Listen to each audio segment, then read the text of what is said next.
চট্টগ্রামের পতেঙ্গায় জেলেপল্লীতে আগুনে পুড়ে গেছে শতাধিক ঘর। ভোর রাতের দিকে আগুন নিয়ন্ত্রণে এলেও এখনো থেমে থেমে জ্বলছে আগুন।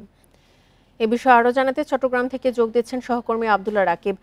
রাকিব, এখন পর্যন্ত সেখানকার সবশেষ অবস্থা কি জানাবেন? আগুন কি পুরোপুরি নিভেছে কিনা, আর কি পরিমাণের ক্ষয়ক্ষতির আশঙ্কা করা হচ্ছে?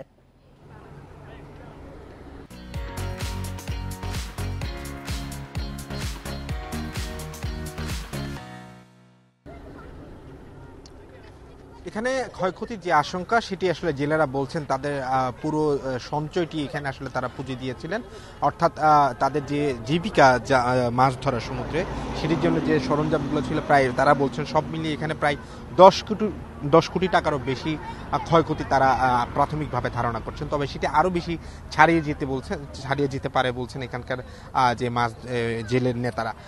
এখানকার এখনো পর্যন্ত যে জালগুলোতে আগুন ধরেছে এবং যে সরঞ্জামগুলোতে সেখানে এখনো আগুন জ্বলছে। এখানকার জেলেরা বা ফায়ার সার্ভিসের কর্মকর্তাদের সাথে কথা বলেছি, যদিও তারা এখানে এখন পর্যন্ত কোনো ধরনের টিম এখন নেই, সকালেই তারা আসলে চলে গিয়েছেন।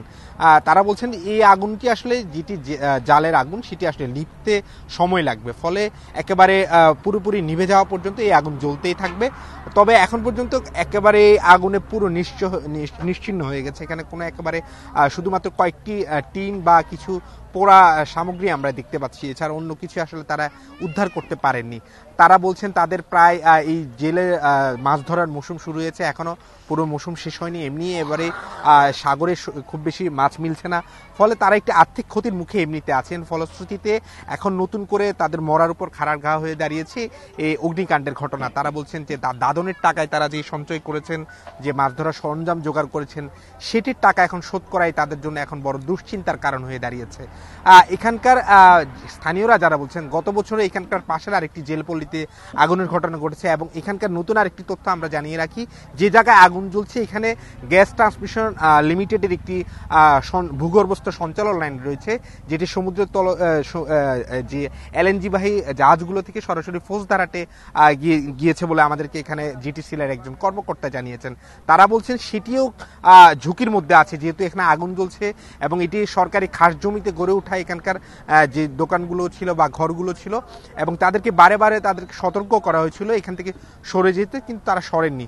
ফলে এই আগুনের ঘটনা এই গ্যাস লাইনকেও একটি বিপদের মুখে ফেলেছে।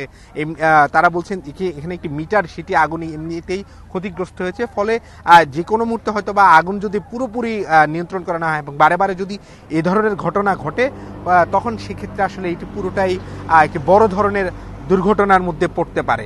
এখন পর্যন্ত যে ক্ষয়ক্ষতি আমরা দেখছি, তারা বলছেন এই ক্ষয়ক্ষতি আসলে কিভাবে কাটিয়ে উঠবেন, তারা পশিয়ে নেবেন, সেটি আসলে এখন বড় প্রশ্ন হয়ে দাঁড়িয়েছে এই জেলেদের কাছে। তারা শেষ সম্বলগুলো অর্থাৎ পুড়ে যাওয়া সরঞ্জামগুলো এখন সংগ্রহ করছেন। এখানে একেবারে আগুনে সবকিছুই নিঃস্ব হয়ে গেছে। চট্টগ্রামের পতেঙ্গা থেকে অগ্নি দুর্ঘটনার খবর নিয়ে জানাচ্ছিলেন সহকর্মী আব্দুল্লাহ রাকিব।